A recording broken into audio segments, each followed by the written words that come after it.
সাবেক প্রধানমন্ত্রী শেখ হাসিনার জন্মদিন পালনের ঘটনায় গোপালগঞ্জে নিষিদ্ধ ঘোষিত সংগঠন ছাত্রলীগের ৪ কর্মীকে গ্রেফতার করেছে পুলিশ। শনিবার রাতে কাশিয়ানী উপজেলার বাট্টাই ধুবা গ্রাম থেকে তাদের গ্রেফতার করা হয়। এ সময় খিচুড়ি রান্নার সরঞ্জাম জব্দ করা হয়।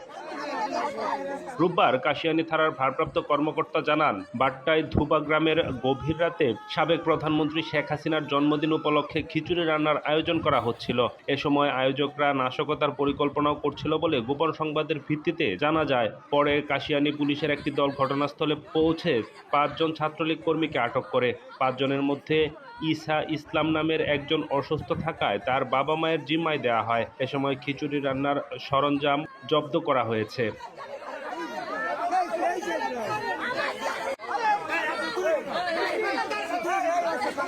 Hey!